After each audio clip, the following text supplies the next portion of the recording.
You know, for the penultimate episode of season 2 of The Mandalorian, I was really curious how they were going to top last week's episode. The introduction of Boba Fett, the Slave One, the kidnapping of the child. I mean, it was an amazing ride, one that I've watched multiple times over the course of this past week. But when I sat down to watch The Believer, I didn't realize I'd be watching one of the best episodes of the show by far, and probably one of the best episodes of anything on television this year. This episode to me was quintessential Star Wars to the idea of its origins. Okay, what did we learn today from watching the Disney Investor Day? When it came to the Star Wars situation, it talked about what Star Wars was always: serial. It was always meant to be a serial, and this episode showcased it in a way that really harkened back to its roots. The idea of what Lucas originally envisioned, I think, in regards to telling the story as well as Indiana Jones. This episode was also quintessentially Indiana Jones, and it makes sense considering that Rick Famuyiwa was the one who directed it. He also wrote the episode too, which I thought was really good. But remember, he did chapter 2, which felt very Indiana Jones, and this one was also an episode that felt very Indiana Jones. And my mind is still swimming. It wasn't like that insane on action like chapter 9 was, or even the last chapter, but this was just like, oh my god.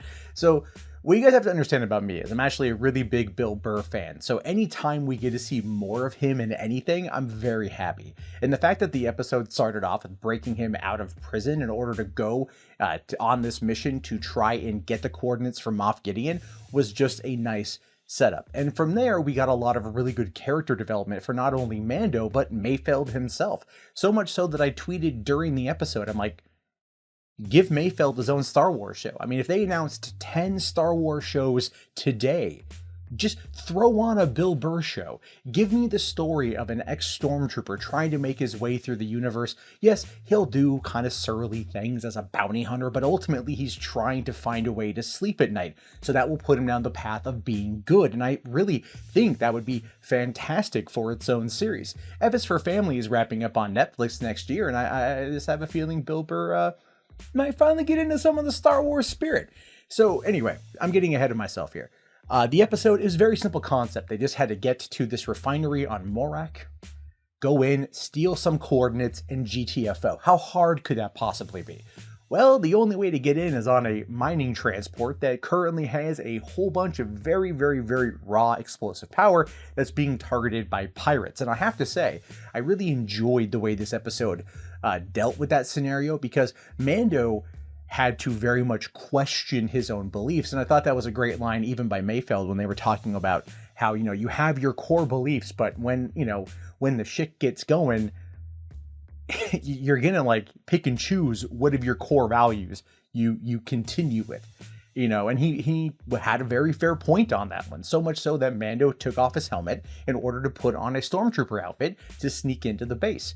And then once they get past the pirates, who end up destroying part of the stormtrooper armor because it's not as good as it should be. It's not as good as what it's used to. In fact, Mando blocks so many punches it ends up shattering the armor completely, which I thought was really interesting because he had to rely on his skill and not just the Beskar. And I think he's relied a little bit too heavily on the Beskar this season. I've noticed multiple times where he just kind of runs into the fray and just keeps getting shot in the chest. And you're like, all right, dude, I get it. Like, you have the Beskar, you have the ability, we understand. But this was him having to rely on fisticuffs and have to actually rely on hand-to-hand combat to take on the pirates. And that entire sequence was freaking cool, man. That whole truck attack sequence felt very Raiders of the Lost Ark when they were when Indy was stealing the Ark, or even Kingdom of the Crystal Skull when they were currently trying to outrun the Russians in the jungle. I mean, minus the whole monkey thing, which we're not going to talk about because that's a sore spot even for me. And I'm a Kingdom of the Crystal Skull apologist outside of the monkeys. But once they get into the base, that is where we get this really tense scene, which I love. All right, so you got Mayfield, who recognizes one of his old commanding officers, and he clearly hates this guy. He clearly hates him, and he doesn't want to talk to him. And the only way that they're going to be able to get the information is to do a facial scan, so Mando has no choice unless he wants to get back the child. So he has to go and do it. And so Mando has to make that choice, that conscious choice to take off the helmet. Something that in the last season he clearly wouldn't have done. He clearly wouldn't have given it a second thought to force Mayfield into it, but this is something that means more to him. So yes, when the shit gets going, you have to pick and choose what you're going to do to survive, what you're going to do to see yourself through to the next section. And I thought that was great. It was such awesome character development for Mando that I was just like, yes, right? And then what I loved though was where we got Mayfield coming in like a BFF save, right? So you have the one officer who sees him and he's talking to him, but then Mayfield comes in and basically acts as a cover. And instead of getting out of there, unfortunately, the officer decides to invite them to drink. And this felt very much like Indiana Jones on a mission during World War II. It felt very much like a spy thriller, something along those lines. It was intense. It was intense with great performances from not only Bill Burr, but the enemy officer, and even Mando with this kind of clueless look on his face and trying to not draw attention to himself. It was very intense exchange to watch. Think of the bar scene in Inglourious Basterds, like that sort of thing, complete with the same kind of ending. But what was awesome about that, though, was the reference to Operation Cinder, which, if I recall correctly, and it's a little bit late, I'm a little bit tired, isn't that the storyline from Battlefront 2?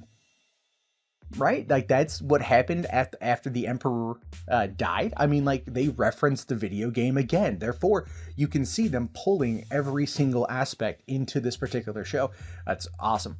But what I loved about that was Bill Burr saying, like, Mayfield talking about the thousands of soldiers that died, that they were fired upon by the Empire in order to take out this town, and they lost a whole division of troops, 5,000 of his friends, 5,000 of his fellow soldiers, and you can tell that it just eats him alive. It just eats away at him in a way that you weren't really expecting. I mean, he's an Imperial sharpshooter turned, thief, bounty hunter type guy in the fall of the Empire. But here he's actually very much just like, you can see, like, he lost friends.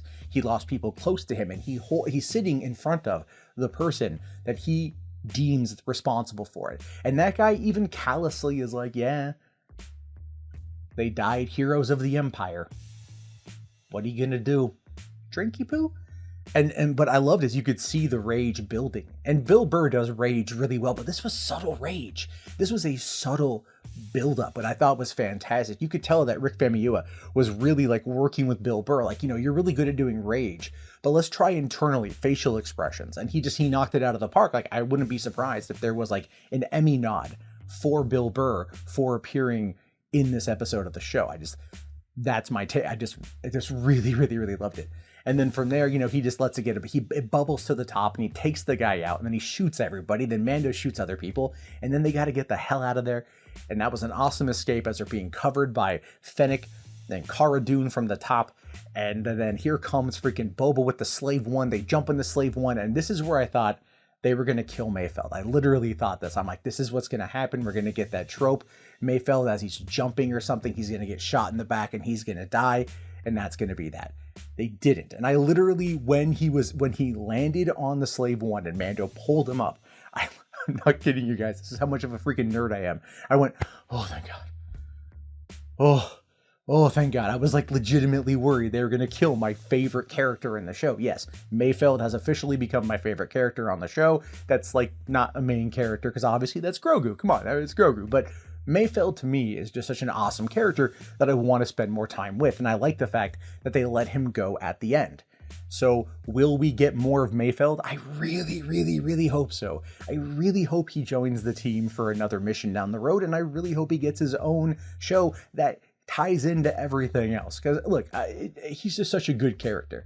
And then, of course, the end of the episode is Moff Gideon getting a message from Mando that's like, I'm coming for you, you son of a bitch, because you have something that belongs to me, and it means more to me than you will ever know. But see, that line right there did bug me a little bit, and I'll tell you guys why. It bugged me a little bit because it feels like it's like that's going to be what Moff Gideon uses to like hurt Mando in the season finale next week. That's what it feels like to me. I could be wrong. I'm probably not. It's just kind of setting it up, but that's really my only complaint in the episode outside of Gina Carano's acting wasn't the best. She was trying a little bit too hard. She's still good. I still love her, but a little bit too hard there. Other than that, it was great with seeing everyone together. The action was fantastic. The fact that they were saved by the Empire and you were kind of applauding it when it happened, like this Deus Ex Machina situation where the Empire is actually the good guys in the situation. And then, of course, like even Mayfield going like, you never thought you'd see the day where you're happy to see the Empire, huh? Just the little things like that make this episode one of the best ones that's come out so far. It was really well written, really well directed, and just, oh my God, I loved it. I just absolutely loved it. I loved it so much I wanted to get on camera to express it. Otherwise, I probably just would have done audio only. However, I want to hear your thoughts. I want to hear your opinions on the episode. Let me know down in the comment section. Again, if you're hyped for next week, let me know. Hit that like, hit that subscribe, hit that bell, hit that Mandalorian. I'm tired. I'm going to go to bed now. Have yourself a good night, everybody, and peace out.